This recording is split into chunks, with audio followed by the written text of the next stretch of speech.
Back today talking about my city overview. Okay, so cities for me are the Y over three level floods. So any city left here, this could be Philly left, Houston left, Raleigh left, right? So you can build this thing as big as you want. We're running something to the left, and then the backside has automatic rules. So this whole video will be talking about how do we build the backside rules. The first thing I'm going to talk about is the tight end. So no matter tight end's location, Y off, Y on, extended, he's running the snag, right? So there's a way to call him in as the crosser. I'll get into that if you have an elite guy you like there. But his base rule for me is a snag, which is going to be that curl window at 5 yards. It's a route that I have called a bait in the past. I changed it to make it all universal. It's now a snag. The slot, if the slot is away from the call, right? So any city left, I'm on the right, I'm running the crosser. Okay, so what the crosser is 12 yards middle of the field.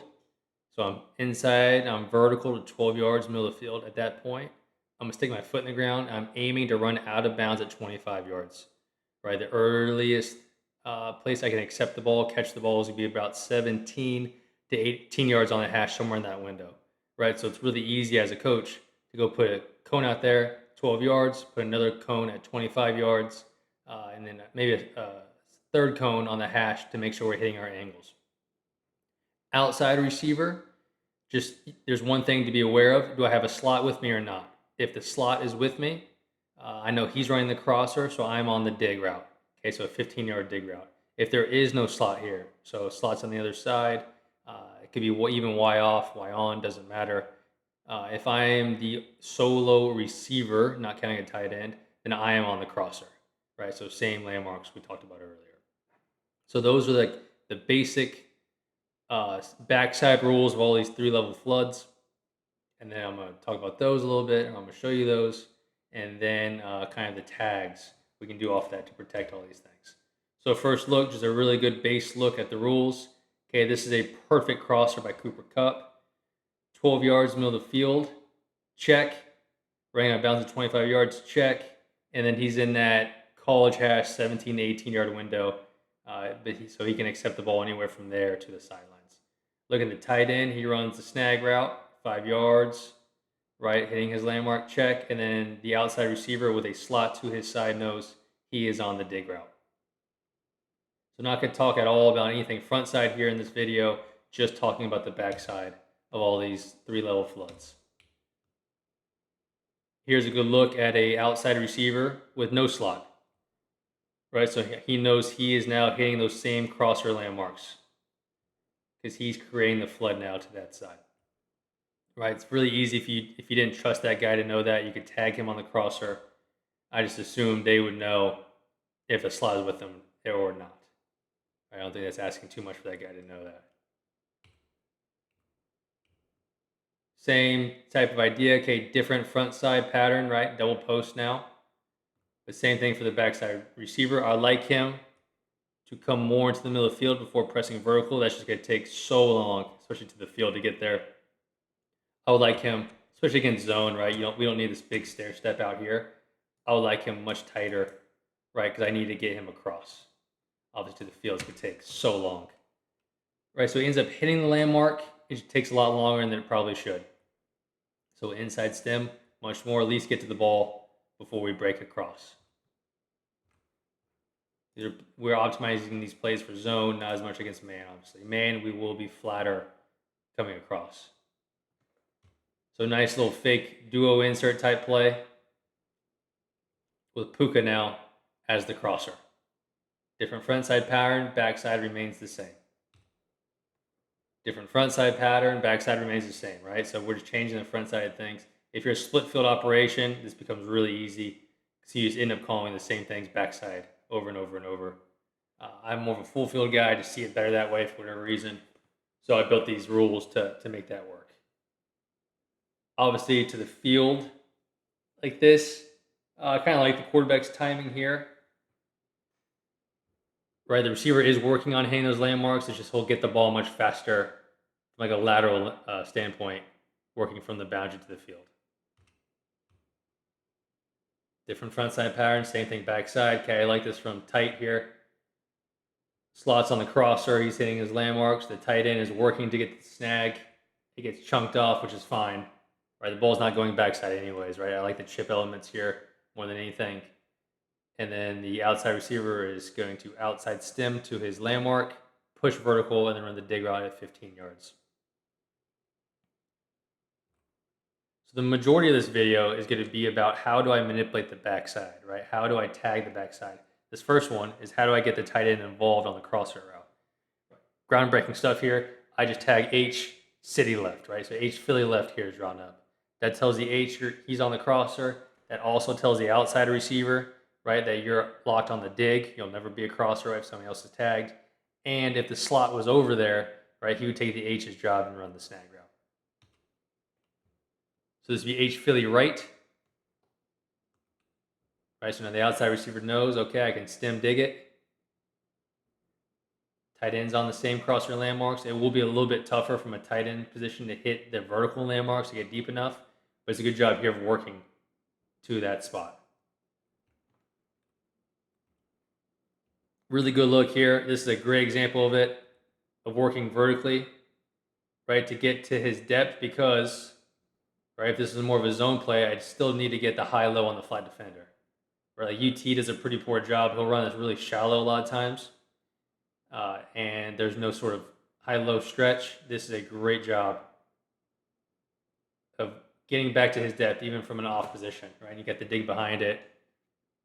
I would put the slot in motion on a lot of these just to make sure he knows, right, that he's not involved. He can just run the flat and hang out. So it's a good motion jet play for the slot as well. So this is the things I really like, right? Because I talked about this earlier in a different video. The dig, snag concept, however you build it backside, is never really targeted. To me, it's a big waste. So I like using the dig route and converting him to different things to help the actual concepts, right? So here we have dip.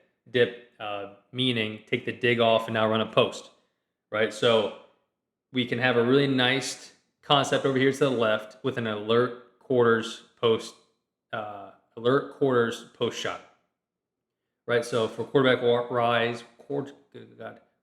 wise, I'm reading it all the same unless I get quarters. Then I'm going alert post to back. Basically, I can scrap this side and work it that way.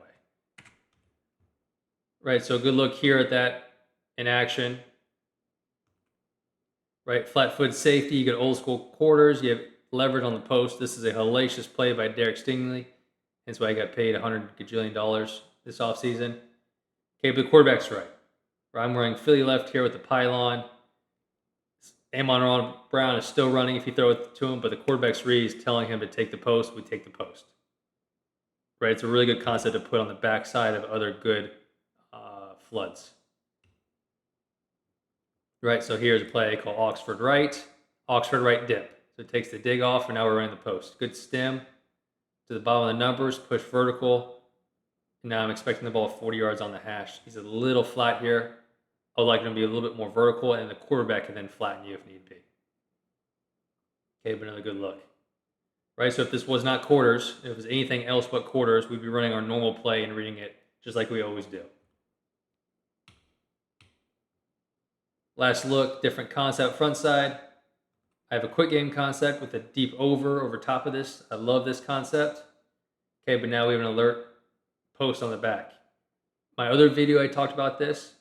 How do people take away these types of plays, right? Is driving that post safety down on the over, right? So this is obviously a great way to take advantage of that, right? So we know what they're going to be doing. They showed it earlier in the game. Let's tag, next time we call, let's tag dip on it. If we get that shallow post safety quarterback, read it just like quarters and go post to back. This guy was back here, or if it's any sort of too high cloud look, we can read it just like normal. But quarters are single high, shallow safety. We think he might cut the crosser. Let's look at that dig. We're getting the leverage we want. We'll win the race. If it's not there, we're going to our back. Another thing I really like to do is bring the dig route on a shallow route. So dish. So we have dip is our post. Dish turns our dig route runner into our shallow. I really enjoy this on when I have to stay solid on 7-man protection. I can't get anybody out. they're better than me up front, or they're blitzing, or whatever run action you want to show is a true 7-man, nobody gets outplay. Cool, I can run this. Now I can dish it and still create, right, my flat with the shallow coming across, right? Because I still need to get 3 levels here. I can't use anybody here, right? So now I'm using my shallow route from the other side to create the high level. So good look here, they're in duo action, right? Which is a true 7-man hard play action. Everybody staying in. It's de facto full slide. Right, so quarterback can now just read this thing top down like normal. Now I like it a little bit with the shallow to be out in front more. I know they're faking duo here. But I like Robert Woods 17 down here to be out in front, if he could, of this shallow route. Right, so if this was zone, we could pull his flat guy down and have more room behind him. Instead of him probably sinking underneath it and us hitting the shallow, right? I'm always trying to hit the deeper route if I can. But that's when you'd use the dish tag. A 7-man protection when you want to create that flight element. Same thing here. So this is a good, you see it's 3rd and 10. You can almost see it here. It's a really good quick snap play. These guys are coming from everywhere. We don't know where to slide it. Hey, let's 7-man full slide this thing. YT protect it. That's our most solid protection, we feel like. And let's run our dish. So Philly left dish. So it's a good 3rd and long play, right? So you can 7-man pro and still get your 3 level flood over there. Quarterback's still in the post here no matter what it seems. He throws into 14 guys. But good 3rd and long concept to keep 7-man in. Different front side tags. So this is Dallas left dish. All right, just bring the shallow in underneath it. This is a 5 strong. The ever elusive 5 strong concept here. Not exactly sure how he's reading it, how he's getting to the shallow so fast, but just providing you different options. Last one, right, in the my mystical offense, right, we're running a lot of crosses, a lot of digs by the outside guy. So now let's take advantage of that. Let's dig and go it, okay, let's dog it. So I like this against, obviously, man coverage, or even single high, cover 3 tight coverage type thing. If we like the matchup, we'll take it, right? 1-on-1 down to our back. If there's 2 guys over there, we can read our normal concept, whatever that could be over here to the left. This is a good one to alert the quarterback to tag it as well. I come out, I call Philly left. We like this against most zone coverages. If it's man free, hey Q, just give him a dog tag. Just whatever that is, where that signal is, look over to your Z, your right receiver here. Give him a dog signal if it's 1-on-1 man free, and let's take that. Okay, so it's all about optimizing your plays, right? This is our zone play over here. We love this against zone. If it's man, let's work this to our back. Right, so it's all about optimizing your play calls here. Maximizing efficiency. Unfortunately, we have pressure issues, but you see what we're trying to do, right? The cornerback will see this 15 times a game playing against me. Stem dig, stem corner, stem whatever, stem curl. So now let's just pump it and throw deep off of it. Right, if it was any sort of too high, that would be off. He'd be running a normal dig and be working whatever concept we called up here. So just a couple of looks at kind of the backside city rules and some of the tags off of it. Going forward, we can finally start looking at all the fun stuff front side that leads to these backside rules.